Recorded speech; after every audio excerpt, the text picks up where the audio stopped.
क्या known gunman ने दाऊद इब्राहिम को ढूंढ लिया? क्या अज्ञात धुरंधर ने ही कराची में दाऊद का मॉल फूंक दिया?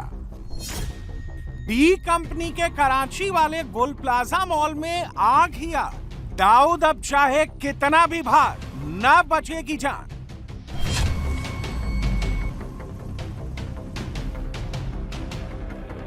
जब मैं वापस आया तो सब यहाँ ख़त्म था, फिर वहाँ जाने का मौका ना मिला हमें।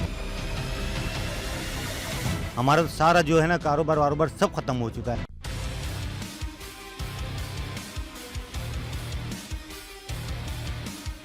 ये समझ में ये नहीं आ, ये हादसा नहीं हो सकता है। तो क्या कराची के गुल प्लाजा मॉल में आग लगी नहीं, लगाई गई? क्या दाऊद इब्राहिम के पैसों में आग लगी नहीं, लगाई गई?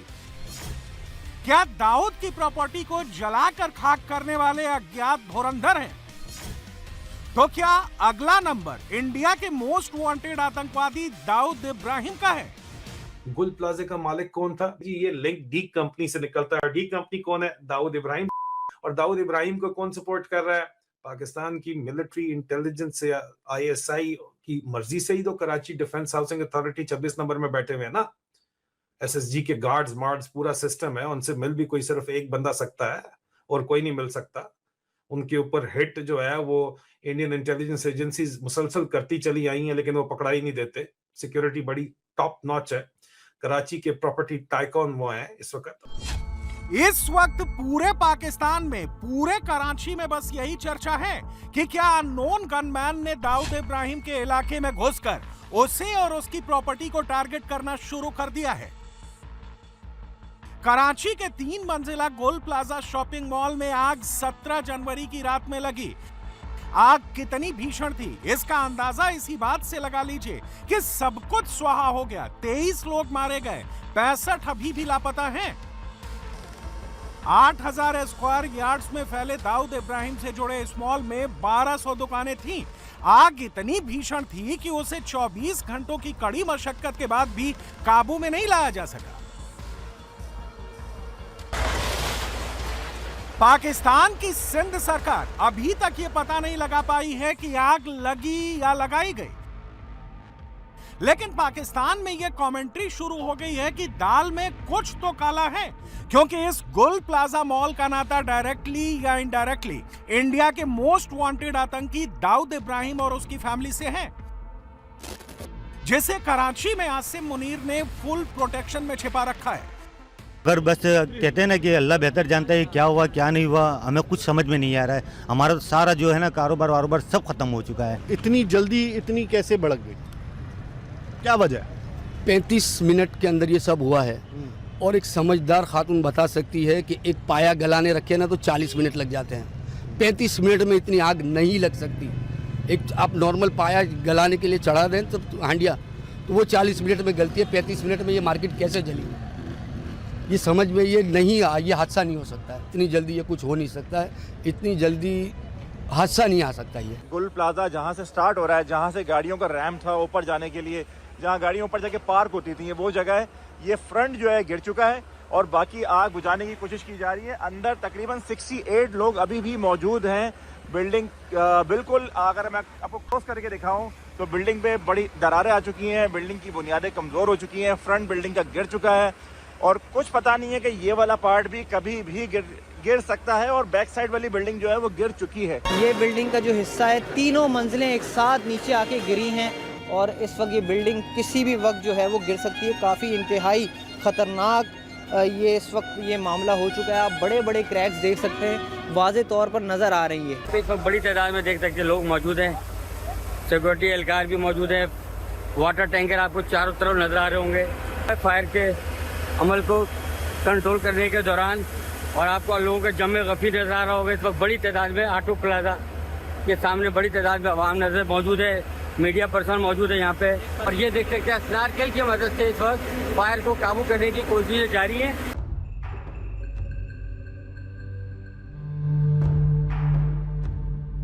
पाकिस्तानी बार बार यही क्लेम कर रहे हैं कि दाऊद इब्राहिम के मॉल में लगी आग हादसा हो ही नहीं सकती। और अब इस पर सबसे बड़ा claim former Pakistani major Adil Raza ने किया है। आदिल रजा के मुताबिक चूंकि गुल प्लाजा मॉल और उसके ठीक बगल में मौजूद रिम्पा प्लाजा दोनों का डायरेक्ट कनेक्शन डी कंपनी के सरगना दाऊद इब्राहिम से है, इसलिए मुमकिन है कि यह आग लगी नहीं, लगाई गई हो। और इसमें दाऊद इब्राहिम के ड्रग वाले बिजनेस का भी इंपॉर्टेंट रोल है।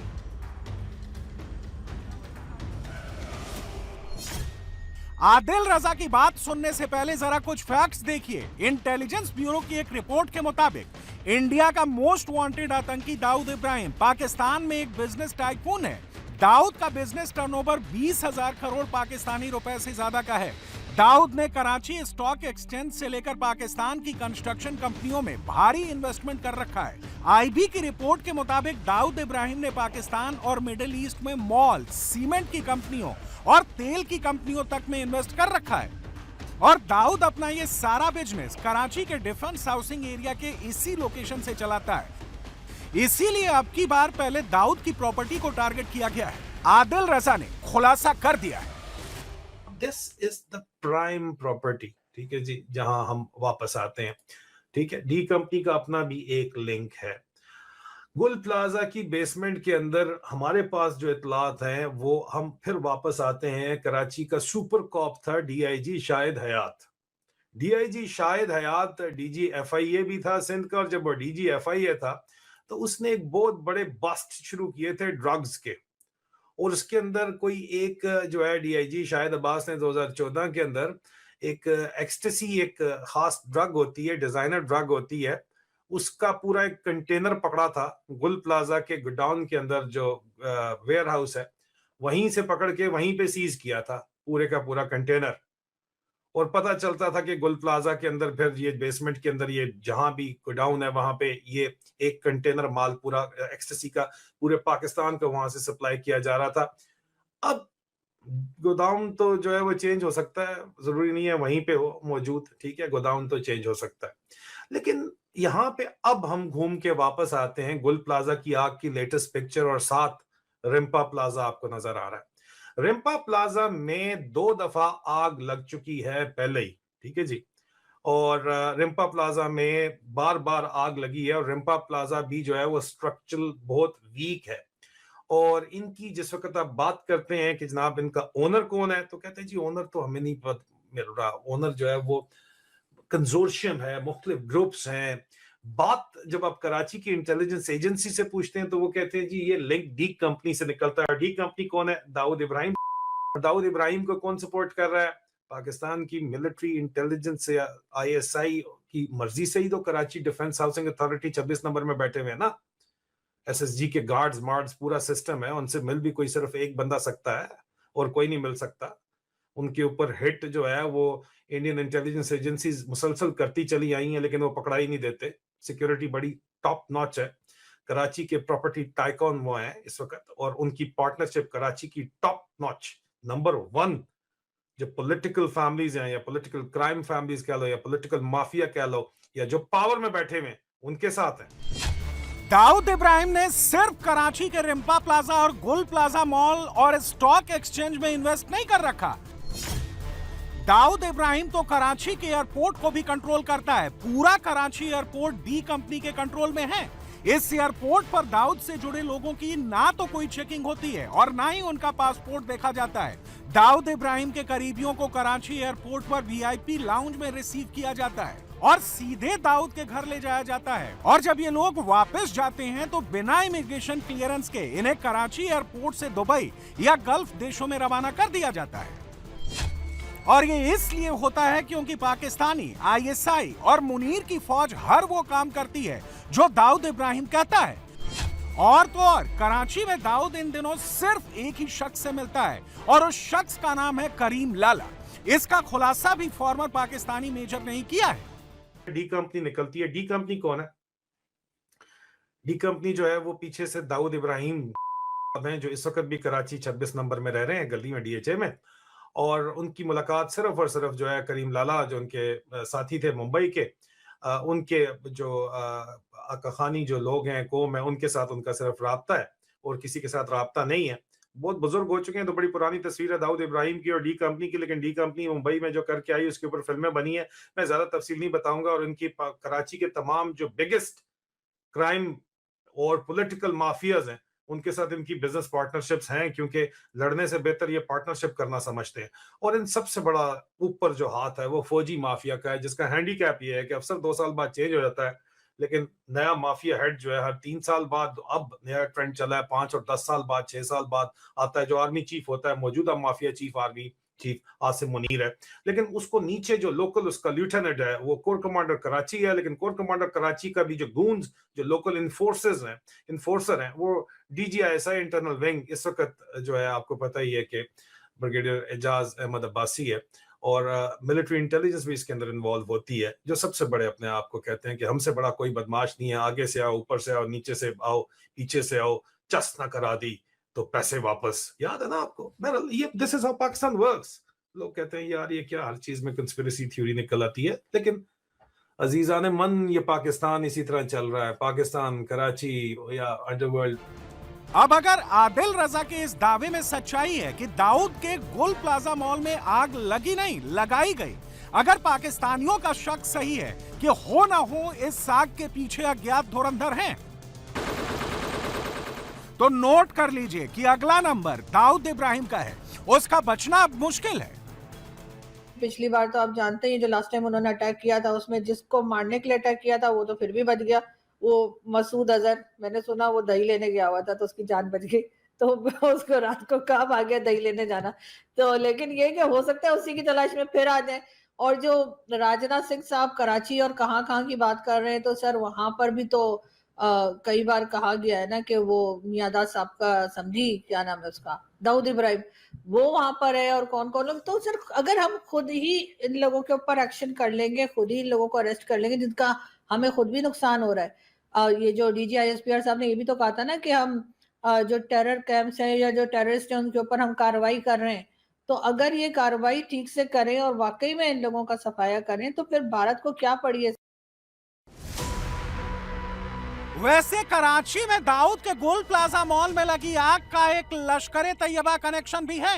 ये जो वीडियो आप देख रहे हैं, ये आग बुझाने वाले पाकिस्तानी फायर फाइटर्स नहीं है, ये लश्कर तैयबा के पॉलिटिकल विंग पाकिस्तानी मरकजी मुस्लिम लीग के आतंकी हैं।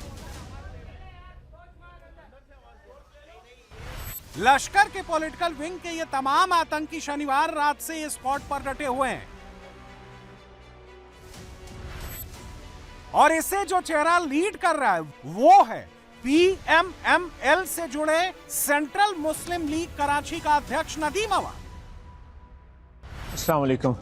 गुल प्लाजा अभी भी धुआं उठ रहा है और लाशें अंदर हैं कि उनको निकालने का जो सिलसिला है, रेस्क्यू इदारे अंदर दाखिल होने की कोशिश कर रहे हैं। हमारे अपने फायर फाइटर जो हैं वो कोशिश कर रहे हैं। हमारे बहुत बड़ी तादाद में रज़ाकार मुस्तकिल यहाँ मौजूद हैं। पहले लम्हे से जब यहाँ पर आग लगी तो हमारे कारकुनान यहाँ पर पहुँचे, हमने यहाँ से सामान निकालना, ज़ख्मियों को निकालना, दीगर सिलसिला शुरू किया, और कोई लम्हा ऐसा नहीं है कि मरकज़ी मुस्लिम लीग के रज़ाकार यहाँ पर मौजूद ना हो। हमारी एम्बुलेंस, हमारे फायर टेंडर्स, हमारे फायर फाइटर्स, हमारे रज़ाकार यहाँ पर मौजूद हैं मुतासरीन के लिए। अब सवाल ये है कि आग दाऊद इब्राहिम की प्रॉपर्टी में लगी तो उसे बुझाने के लिए लश्कर तैयबा के आतंकी रेस्क्यू वर्कर्स बनकर क्यों पहुंचे? दरअसल इसके पीछे भी एक कहानी है। इन दिनों लश्कर तैयबा ह्यूमैनिटेरियन रेस्क्यू ट्रेनिंग के नाम पर अपनी ग्राउंड फोर्स से लेकर पानी वाली फोर्स तक बना रहा है। हाल फिलहाल में ऐसे कई सारे वीडियोस आए हैं जिनमें लश्कर तैयबा के आतंकवादियों को मोटर बोट चलाते हुए देखा गया है, स्विमिंग कोर्स करते हुए देखा गया है, और इस कोर्स का इरादा किसी की जान बचाना नहीं है, बल्कि फ्यूचर में समंदर के रास्ते अपनी टेरर एक्टिविटी को अंजाम देना है। और अब इससे जुड़ा एक बहुत बड़ा कबूलनामा खुद लश्कर तैयबा के आतंकवादियों ने ही कर दिया है। यह खुलासा open source intelligence OCNet TV ने अपने एक्स अकाउंट पर पोस्ट किया है। वो खुलासा क्या है, पहले इसका एक छोटा सा सैंपल आपको दिखाते हैं। पाकिस्तान मरकजी मुस्लिम लीग अब पानी की फौज तैयार करेगी, तो ये अल्लाह ताला ने आपका काम कबूल फरमाया। पाकिस्तान मरकजी मुस्लिम लीग अब पानी की फौज तैयार करेगी, तो ये अल्लाह ताला ने आपका काम कबूल फरमाया। पानी की फौज तैयार करेंगे। पानी की फौज तैयार करेंगे। लश्कर तैयबा और उसका विंग JKUM पाकिस्तान और POK में सुनियोजित तरीके से समुद्री और वाटर वॉरफेयर से जुड़ी एक नई विंग बना रहा है, वो भी सिविलियन एक्टिविटी की आड़ में। रिपोर्ट्स के मुताबिक आतंकियों को पानी के भीतर तैराकी और ड्राइविंग की ट्रेनिंग खुलेआम दी जा रही है, वो भी फर्जी वाटर रेस्क्यू कोर्स के नाम पर। एडवांस स्कूबा डाइविंग इक्विपमेंट से लेकर स्पीड बोट्स तक सबका इस्तेमाल हो रहा है। कई सारे वाटर बॉडीज का इस्तेमाल नेविगेशन की ट्रेनिंग के लिए किया जा रहा है। और आप ये जानकर चौंक जाएंगे कि लश्कर तैयबा ने अब तक ऐसे 135 आतंकियों को रेडी कर लिया है, जो समंदर के रास्ते टेरर अटैक को अंजाम दे सकते हैं। और यह कबूलनामा लश्कर तैयबा के सियासी विंग PMML के डिप्टी सेक्रेटरी जनरल हारिश डार और लश्कर के एक दूसरे आतंकी ने कैमरे पर किया है। बहुत गौर से ये पूरा ऑडियो सुनिएगा, आप समझ जाएंगे लश्कर तैयबा क्या प्लान बना रहा है। इस मजलिस में जो भाई तैराक है, मोदरा माशा, जिनको तैराकी आती है, जिन्होंने कोर्स किया हुआ है, सर वो है, ठीक है। डाइवर कौन कौन है? जिन्होंने डाइविंग का किया हुआ है, स्कूबा डाइविंग आपने किया है, किधर किया? ठीक है, आपने किया हुआ है, ठीक है। अच्छा, रेस्क्यू की ट्रेनिंग है, फर्स्ट एड की किसने ली हुई है? सिर्फ दो। आपने कहां से ली है? लाहौर से, वावड़ा जो बरार भाई ने कोर्स करवाया था, ठीक है। आपने कहां से की है? ये पीछे भाई तीसरी लाइन में आपने है अलीपुर में कब हुई है? एक दफा का जिक्र, ठीक। तो जो भाई ट्रेनिंग करवा सकता है वो इधर आकर आप करवाते रहते, ठीक है, ठीक। कोई भाई आप में से मार्शल आर्ट्स की ट्रेनिंग की हो, सेल्फ डिफेंस, आप सड़क पे जा रहे हैं, को बंदा आगे कहता है जो कुछ है निकाल दो, और एक ये है कि आप कोई तकनीक इस्तेमाल करें, तो किसी ने ट्रेनिंग की हुई है? कहां से की है? किससे? शाबाश शाबाश। आप कहां से? ठीक है, एक दफा पुरानी बात होगी, ठीक है। अच्छा, अगली बात है, सोशल मीडिया की ट्रेनिंग किसी ने किया आप में से? सोशल मीडिया एक भाई है, ठीक है। कौन से किया आपने? किससे की है? मैं आपको एक बड़ी अहम खबर देने जा रहा हूँ, उसको बड़ी जिम्मेदारी से सुने। हाफिज अब्दुल मन्नान साहब डेरा बक्का से बिलोंग करते हैं, मोहतरम जनाब शेख अब्दुल लतीफ साहब के शागिर्दों में से हैं, आलिम दीन भी हैं, और इन्हीं के ज़ेरे निगरानी इन्होंने अल्हम्दुलिल्लाह स्विमिंग की क्लास, तैराकी की क्लास भी सीखी है, और इनकी वाटर रेस्क्यू जिला बहावलपुर की जिम्मेदारी है। आप लोगों ने गुज़िश्ता महीने के आखिरी दिनों के अंदर मोटर बोट हैंडलिंग की क्लास की है। खड़े करें हाथ में भाई जिन्होंने मोटर बोट हैंडलिंग की क्लास की है। ये जजमान में और मुख्तलिफ इलाकों में आपने मोटर बोट हैंडलिंग की क्लास की है। शफीक भाई आपने अल्हम्दुलिल्लाह इस जब से हमें जिम्मेदारी, तो इसमें अल्हम्दुलिल्लाह हमने 3 तहसीलों में प्रोग्राम कराया है, और 135 नौजवानों ने कश्ती कैसे चलाई जाती है वो उसकी तरबियत हासिल की है। जमात, हमारी जमात का नाम लिया पाकिस्तान मरकजी मुस्लिम लीग, अब पानी की फौज तैयार करेंगे, अब वो पानी की फौज तैयार करेंगे, तो ये अल्लाह ताला ने आपका काम कबूल फरमाया है। लश्कर के आतंकियों के कबूलनामे से अब ये शीशे की तरह साफ हो गया है कि मुनीर पानी की फौज तैयार करके एक बार फिर कराची से समंदर के रास्ते हिंदुस्तान के खिलाफ कोई बड़ा टेरर अटैक प्लान कर रहा है। लेकिन मुनीर को ये याद रखना चाहिए कि हिंदुस्तान के पास सबकी खबर है, फुल रिपोर्ट है, कोई नहीं बचेगा। जिस तरह कराची में दाऊद इब्राहिम की प्रॉपर्टी खाक हुई है, बहुत जल्द दाऊद इब्राहिम भी उसी तरह खाक में मिलेगा और मुनीर का पाला हुआ एक एक आतंकी जहन्नुम में पहुंचेगा।